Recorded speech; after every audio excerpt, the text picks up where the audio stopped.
सवाल number 121, Africa, उत्तरी America, Antarctica, Europe, इनकी क्षेत्रफल बताना है। अफ्रीका अफ्रीका का रहेगा 20%। अगला है उत्तरी अमेरिका, इसका है 16.3। अगला है अंटार्कटिका, इसका 9.6%। यूरोप का रहेगा 6.5%। राइट ऑप्शन इसका ए। अगला सवाल, ग्रांड मत्स्य बैंक स्थित है उत्तरी अमेरिका, दक्षिण अमेरिका, एशिया, यूरोप, इसका रहेगा उत्तरी अमेरिका, ए ऑप्शन। अगला सवाल है, निम्नलिखित में से सत्य कथन का चयन करें। मेनका गांधी 8 बार लोकसभा में उम्मीदवार के तौर पर विजय प्राप्त की। सेकंड ऑप्शन है, बीजू जनता दल की सांसद चंद्रानी मुर्मू द्वारा उड़ीसा की कोंजार सीट से 25 वर्ष 11 माह सबसे कम उम्र की महिला सांसद होने का दर्जा प्राप्त है। थर्ड ऑप्शन है, 16वीं लोकसभा में कुल 71 महिला उम्मीदवार जीती थी। सत्य कथन कौन से हैं? तो इसका रहेगा 1 और 2, यानी डी ऑप्शन। अगला सवाल है 124, किसी विशेष वर्ग में उत्पादित के मूल्य कुल योगफल को जीडीपी कहते हैं। सभी वस्तुओं और सेवाओं का, सभी अंतिम वस्तुओं और सेवाओं का, सभी मध्यवर्ती वस्तुओं और सेवाओं का, सभी मध्यवर्ती व अंतिम वस्तुओं और सेवाओं का। तो इसका राइट ऑप्शन रहेगा सभी अंतिम वस्तुओं और सेवाओं का, बी ऑप्शन राइट है। अगला सवाल, निम्नलिखित कथनों पर विचार करें। स्थायी बंदोबस्त प्रणाली में जमींदारों को भूमि का स्वामी स्वीकार किया गया। सेकंड ऑप्शन है, रेतवाड़ी प्रथा में कंपनी द्वारा लगान समझौता जमींदारों से न करके भूमि के वास्तविक स्वामी किसान से किया गया। थर्ड ऑप्शन है, मालवाड़ी प्रथा में कंपनी द्वारा राजस्व वसूल करने का समझौता भागीदारों का समूह गांव या महल के साथ किया गया। सत्य कथन का चयन करना है। 125, इसमें रहेगा 1, 2 और 3, यानी कि सी ऑप्शन रहेगा। अगला सवाल, भारत का वैश्विक निर्यात व्यापार के योगदान में कौन सा कथन सत्य नहीं है? 1990 में भारत का कुल वैश्विक निर्यातों में मात्र 0.15% योगदान था।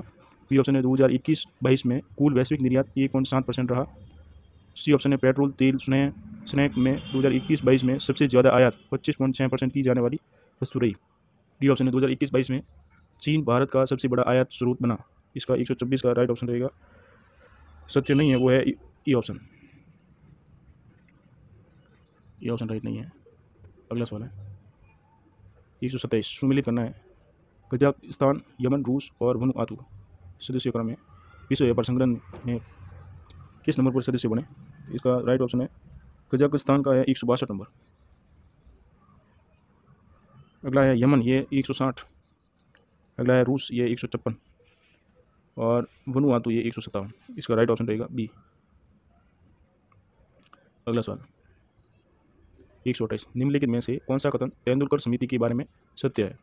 इस समिति ने 2011-12 में ग्रामीण क्षेत्रों के लिए 816 रुपये तक मासिक प्रति व्यक्ति उपभोग व्यय को गरीबी रेखा माना। सेकंड ऑप्शन, इस समिति ने 2011-12 में भारत की ग्रामीण जनसंख्या 25.7% तथा शहरी जनसंख्या 13.7% गरीब मानी थी। थर्ड ऑप्शन, इस समिति ने 2011-12 में निर्धनों की संख्या 269.8 मिलियन मानी थी। चौथा ऑप्शन, इस समिति के अनुसार 2011-12 में सर्वाधिक निर्धनता अनुपात वाला राज्य मध्य प्रदेश था। तो इसका जो ऑप्शन रहेगा वो पहला ही रहेगा, 1, 2 और 3। इसमें जो ये मध्य प्रदेश दे रखा है, यहाँ पे इसका होना चाहिए था छत्तीसगढ़।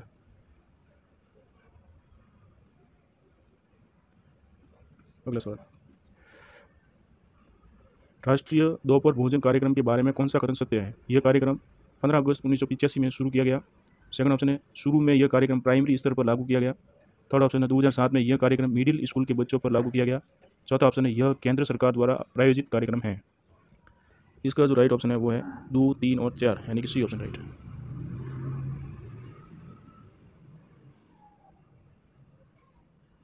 इसका जो दे रखा है 1985, यहाँ पे होना चाहिए था 1995।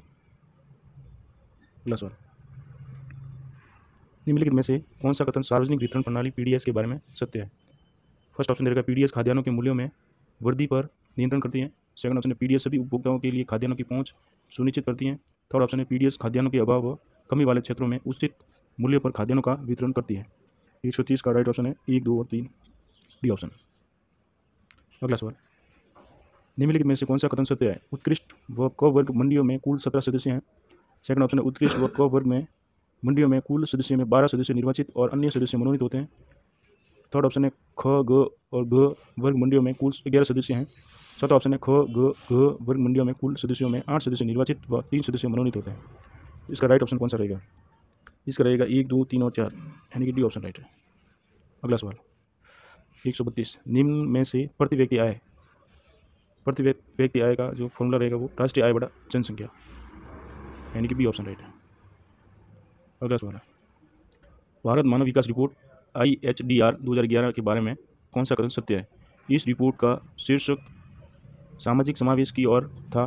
सेकंड ऑप्शन है, यह रिपोर्ट भारत के विभिन्न 23 राज्यों में मानव विकास की स्थिति का आकलन वर्ष 2007-8 के संदर्भ में प्रस्तुत की गई। थर्ड ऑप्शन है, इस रिपोर्ट में शीर्ष रैंक पर केरल राज्य रहा। चौथा ऑप्शन दे रखा है, इस रिपोर्ट के निम्न स्तर पर छत्तीसगढ़ रहा। 133 का ऑप्शन है डी। अगला सवाल है, केंद्रीय उपभोक्ता संरक्षण परिषद का अध्यक्ष कौन होता है? प्रधानमंत्री, राष्ट्रपति, उच्चतम न्यायालय का मुख्य न्यायाधीश, केंद्रीय सरकार में उपभोक्ता मामलों का मंत्री। तो इसका रहेगा 134 का डी ऑप्शन। अगला सवाल 135, देश के सारे भुगतान, लेन देन तथा हिसाब किताब जिस मुद्रा में किए जाते हैं उस मुद्रा को क्या कहा जाता है? धातु मुद्रा, विधिग्राह्य मुद्रा, प्रधान मुद्रा, सहायक मुद्रा। तो इसका रहेगा प्रधान मुद्रा। सी ऑप्शन रहेगा इसका राइट। अगला सवाल, संसार के सर्वाधिक महत्वपूर्ण मत्स्य क्षेत्र उन क्षेत्रों में पाए जाते हैं जहां उष्ण तथा शीत वायुमंडलीय धाराएं मिलती हैं। बी ऑप्शन है, नदियों सागरों में प्रचुर मात्रा में ताज़ा जल प्रवाहित करती हैं। सी ऑप्शन है, उष्ण तथा शीत सागरीय धाराएं मिलती हैं। डी ऑप्शन है, महाद्वीपीय शेल्फ तरंगिता हैं। तो इसका जो सही ऑप्शन रहेगा वो रहेगा सी ऑप्शन, उष्ण तथा शीत महासागरीय धाराएं मिलती है। जहाँ पे ठंडी और गर्म जल धारा मिलती है वहाँ पे मत्स्य उत्पादन केंद्र बनता है। अगला सवाल है 137, राजस्थान में प्रथम सहकारी समिति की स्थापना कहाँ तथा कब की गई? पिनाय 1905, पहला ही ऑप्शन इसका राइट है। पिनाय 1905 अक्टूबर में की गई थी। अगला सवाल है 138, स्वयं सहायता समूह का निम्न में से कौन सा लाभ है? महिलाओं की नेतृत्व क्षमता का विकास, गरीबी उन्मूलन में सहायक, बैंकिंग जागरूकता में बढ़ोतरी, समाज में पितृसत्तात्मक सोच का बढ़ावा मिला। तो इसमें 1, 2 और 3 राइट रहेगा, यानी ई ऑप्शन राइट। अगला सवाल है, निम्नलिखित में से कौन सा सुमिलित नहीं है? तारिक ए शाही, अहमद यादगार, इंशा ए मेहरू, आइन उल मुल्क, रहेला इब्न बतूता, तारिक ए मंसूरी, अबू सहीद। तो इसका रहेगा तारिक ए मंसूरी, ये सुमिलित नहीं है, डी ऑप्शन। अगला सवाल, सुमिलित करना है, राब्त गुप्तार, Hindustan Times, New India, the East India. इसका रहेगा चौथा ऑप्शन राइट है इसका।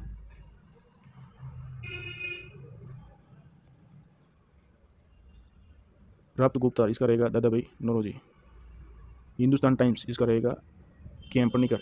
न्यू इंडिया, इसका रहेगा श्रीमती एनी बिसेंट। और द ईस्ट इंडिया, इसका रहेगा हेनरी विवियन डेरोजियो। अगला सवाल है, इस परियोजना विधि का स्वरूप भारत में कहाँ मिलता है? ये ऑप्शन है फंडामेंटल शिक्षा परियोजना, बी ऑप्शन बेसिक शिक्षा परियोजना, सी ऑप्शन फाउंडेशन शिक्षा परियोजना, सी ऑप्शन उपरोक्त सभी। इसका राइट ऑप्शन है बी। अगला सवाल है, निम्नलिखित में से समस्या समाधान विधि के पद या सोपान नहीं है? समस्या को पूर्ण करना, समस्या संबंधी परिकल्पनाओं का निर्माण करना, समस्या संबंधी तथ्यों की विवेचना करना, समस्या का नियोजन करना। इसका राइट ऑप्शन रहेगा अपना समस्या नियोजन करना।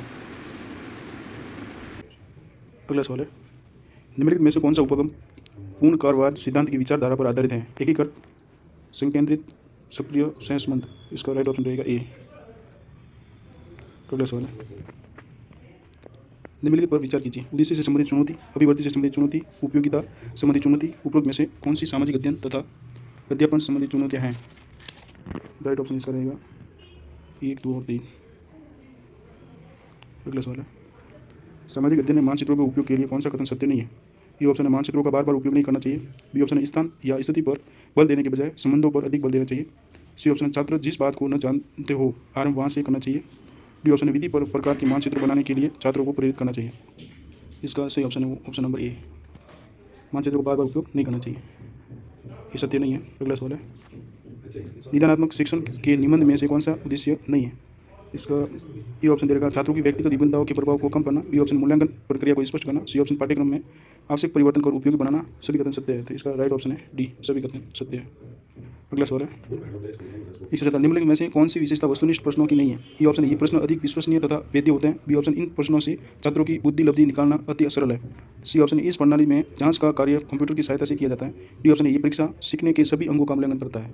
इसका जो सही ऑप्शन है वो है ऑप्शन नंबर डी। अगला सवाल है, 148, निम्न में से कौन सी सामाजिक अध्ययन की आधुनिक विधि नहीं है? पाठ्य पुस्तक विधि, स्रोत विधि, प्रयोजन विधि, आगम विधि। इसका राइट ऑप्शन रहेगा ए, यह आधुनिक विधि नहीं है, यह है परंपरागत विधि। अगला सवाल है 49, सामाजिक विज्ञान शिक्षण में स्टोरी बोर्ड के उपयोग का सबसे महत्वपूर्ण कारण क्या है? घटनाओं का वर्णन करना, आकर्षक पाठ्य पुस्तकों का निर्माण करना, सरलीकृत जानकारी प्रदान करना, दिए गए आख्यान पर चर्चा को प्रोत्साहित करना। तो इसका राइट ऑप्शन रहेगा डी, दिए गए आख्यान पर चर्चा को प्रोत्साहित करना।